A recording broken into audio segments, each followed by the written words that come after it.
Hi everyone, my name is Leigh and welcome to another video.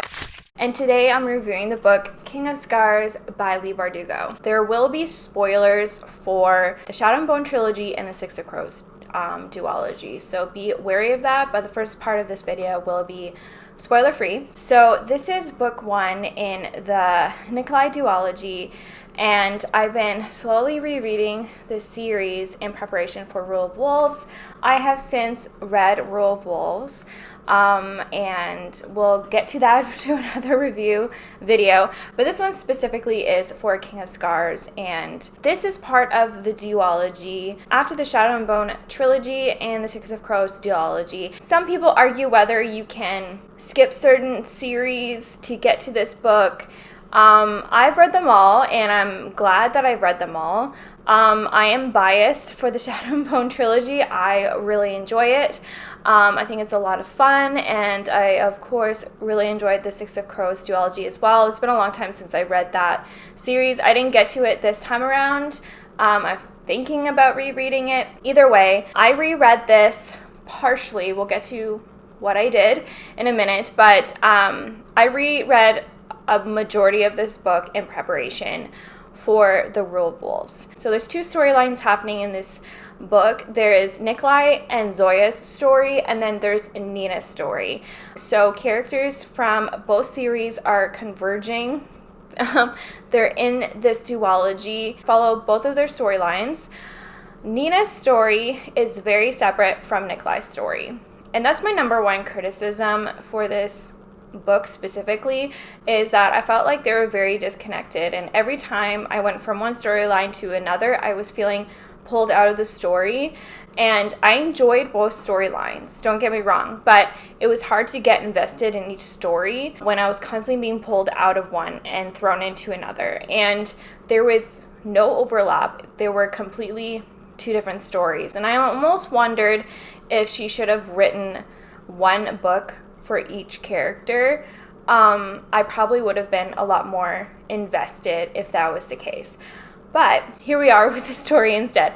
That is honestly my only major criticism that I can think of right now. Nina's story is mostly about her returning back to Ravka from Ketterdam and grieving the loss of Matthias. She has joined forces with the army again with Ravka, and she's working as a spy with two other characters as well, and they're in Ferrodin, and she brings Matthias's body with her, and she buries him, and it's kind of about her grieving the loss of her loved one, obviously, but she meets someone, a young woman who is very feisty. She is kind of her own woman.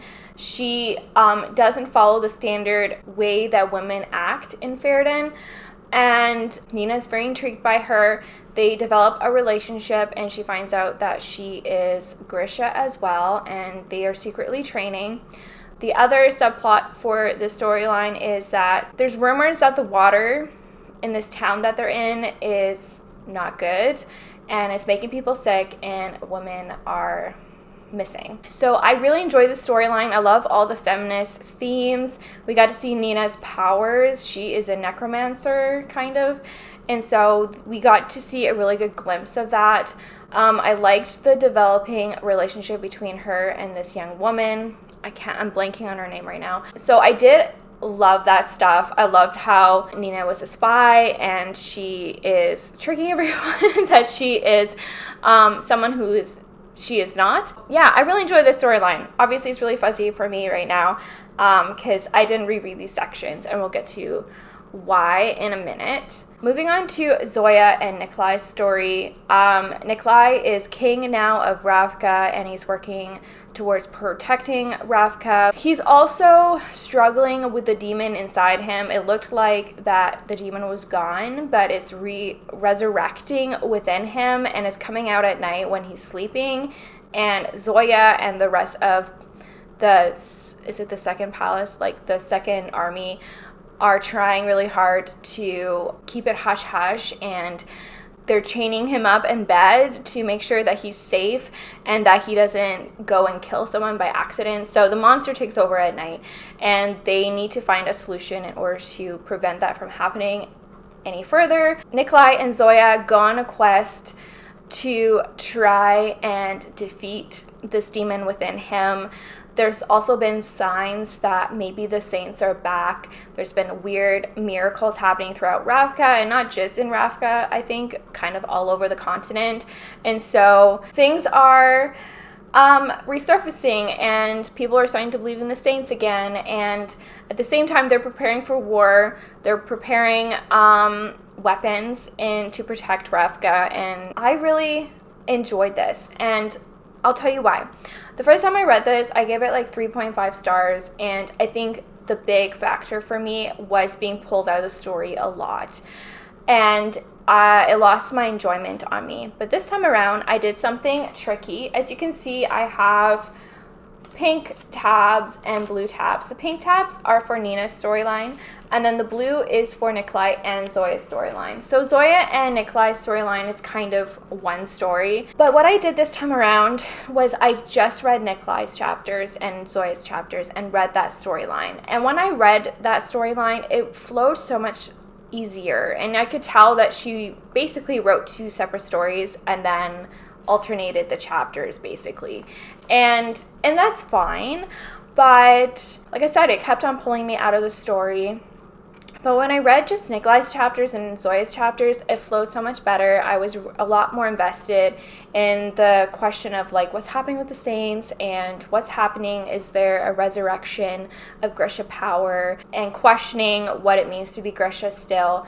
And they go on a quest. They meet like a monk who is worshiping the Darkless Saint, I think is what they call him, basically the Darkling, and I enjoyed this a lot more. So in the end, I gave this 4 stars the second time around. So I bumped it up like half a star because the story just flows so much better. I think I'm going to go into spoilers now because there are some things I want to discuss. So if you do not want to be spoiled for this book, I suggest that you click away and come back when you've read the book. I guess the big spoiler that we should talk about is the Darkling and his resurrection. And I know a lot of people were really upset by this choice. I was all for it, and after having read the Shadow and Bone trilogy again, it didn't throw me off. It made a lot of sense. I was looking to see if it's really true that he's an immortal being, and after rereading the trilogy, I definitely believe that he's an immortal being and that he will always find a way to come back if possible. There's no way to really kill him off. So I really enjoyed his resurrection again.